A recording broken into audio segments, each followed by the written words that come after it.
Hello students, let us continue the previous topic that we have started, that is the components of the thermal power plants. We have seen that these are the different components placed in a thermal power plants. Here our aim is not to exactly to know how exactly they are placed. Our aim is to understand how they are placed and what another possibility can be there to improve their efficiency of the system to make it more optimized. Because we are an engineer, so an engineering point of view, we have to think and optimize the system for better efficiency. So let us continue that. When coal and air is injected in the combustion chamber, the burning of the coal takes place and flue gases have a path to flow in this way. It passes through superheater, reheater and economizer, and after that the heat of the gas is reduced very significantly from here to here. There is one possibility that to make our system further more efficient, we can additionally extract the heat of this flue gas before going to the chimney. However, it is not done so due to some reasons we will discuss after some time. So after here, the gases that are coming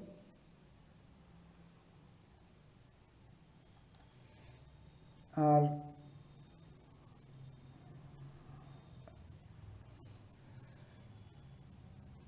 pass out through chimney. The gas that is available at this point has still some high temperature than the atmospheric temperature. If we extract the complete heat of this gas and bring it up to atmospheric temperature, then it may cause some problem to the system. That problem, let us discuss them. So first thing, basically it causes two problems. First thing, if the temperature is atmospheric temperature here and outside of the chimney there is atmospheric temperature, so at the same temperature the pressure will be equal. It will be at atmospheric pressure as well and atmospheric pressure. So the flue gas will not blow out, it will not go. So for that purpose you have to do extra arrangement, a system which exhausts the huge gas from here to here. That will cause extra expenditure, that will include the higher cost, and that is not efficient, we can say. So what we can do, that the gas that is coming from here to here, we will not extract the complete heat from this. So the gas that is available here has higher temperature than the atmospheric temperatures. Due to that, there will be pressure difference in this region and outside. Due to that, the gas naturally will go outside. Okay, so it is designed in such a way that the gas naturally go outside from here to the atmosphere. Due to this reason, the gas that is available here should not be allowed to have the atmospheric temperature, and due to that purpose the superheater, reheater and economizer are placed in such a way that they are not able to extract the complete heat from this and bring this gas at atmospheric temperature. There is another point due to which we can say the temperature of the flue gas should be higher than the atmospheric temperature. That is, the coal that is burned here has some amount of sulfur and hydrogen. So after burning of the coal, it forms sulfur oxide products and water as well. And if temperature falls, that is atmospheric temperature, we can say, if temperature falls, then it starts to form droplets, and that droplets can corrode all the things that are in the way. We can say it will corrode this pipe, this pipe, this pipe, and it may corrode the chamber as well as all the parts from where it passes. So all the tubes and else will start corroding. So to protect from this, the temperature at this point should be high enough so that the gas can flow outside. And to ensure the proper exhaust from the system, there will be two fans, one fan at the injection point and another fan at the exhaust point. And these fans are adjusted in such a way that they create a pressure difference inside that is the lower than the atmospheric pressure. There will be one benefit from this. If there is any leakage from the burning or combustion chamber or from anywhere,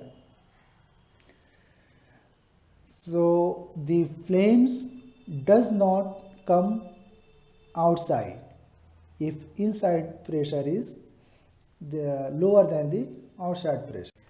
In this way, we can complete the system.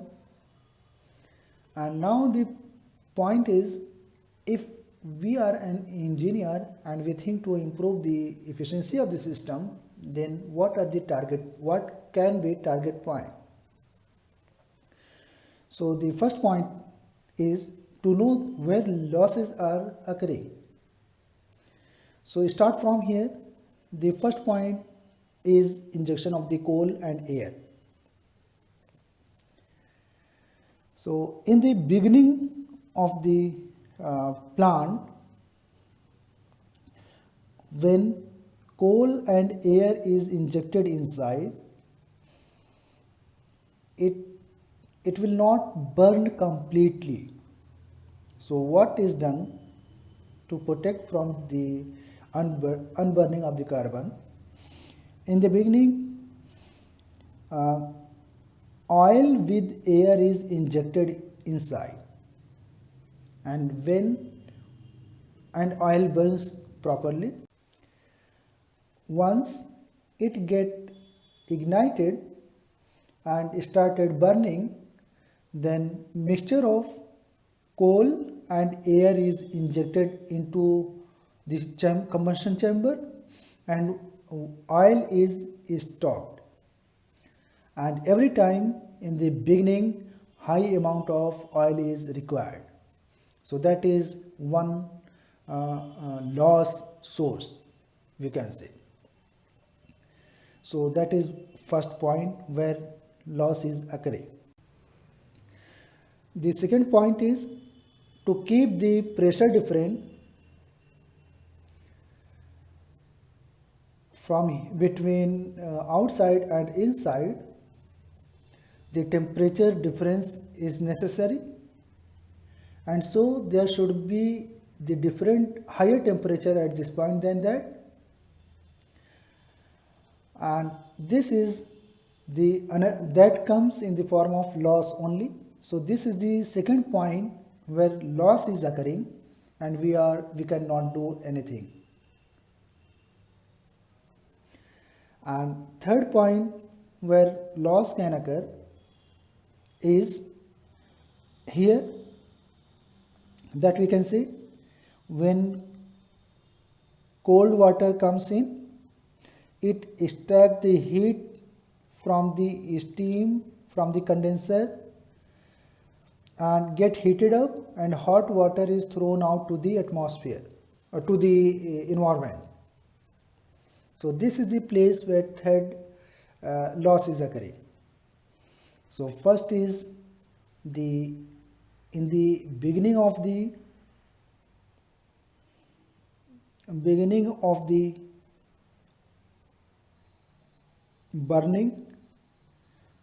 the power plant, we can say. And second is due to generation of the pressure difference between atmospheric and inside pressure, due to pressure difference. And third point is in condenser. Now let us continue this, how we can make the system more efficient. We can think in another direction as well. Efficiency can be written as thermal efficiency 1 minus T2 by T1. This is the equation for thermal efficiency, where T2 is the temperature at the output of the system, and T1 is the temperature at, we can say, input of the system. So in this way, if we wish to maximize the efficiency, then this factor should be as minimum as possible.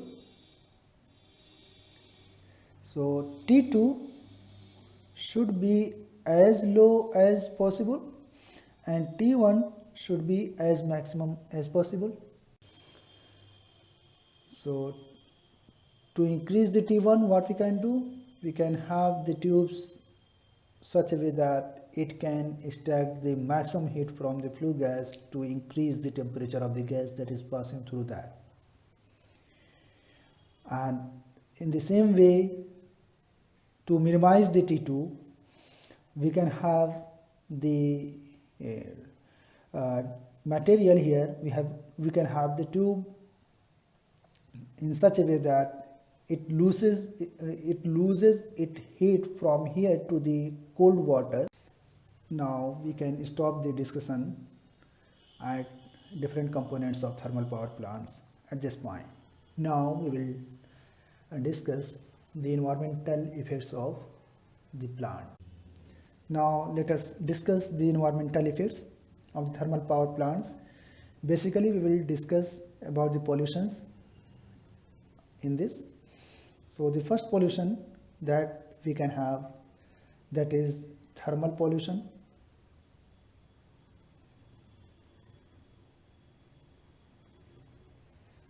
Thermal pollution, from the condenser, the output is hot water, and that hot water is thrown outside. That can cause the aquatic life unbalance. So that is one source of the pollution. And there are many more parts where thermal pollution can takes place in the thermal power plants. So this is the one pollution. Second is air pollution. That is major concern. In air pollution, we can have the unburnt particle that comes outside from the chimney, and air pollution can be due to the burning of the coal. And if it is burnt, it is not burnt completely, then the ash comes from the chimney outside to the atmosphere, and it causes different negative effect to the living things. So that ash is named as suspended particulate matter. Suspended particulate particulate matter, that is also named as ash. And air pollution can be due to the carbon monoxide, and the cause of this is incomplete burning of the coal, and nitrogen oxides, sulfur oxides, and there are many more. And in addition there is carbon dioxide. Okay, we cannot keep this in the category of pollution. Anyway, if it increases from a specified limit, then it causes the global warming and so on. So keep it here, leave it. So in this way, the air pollution, thermal pollution is very difficult to minimize. However, air pollution can be minimized. How this can be minimized? For that purpose, ensure that the complete burning of the material should be there.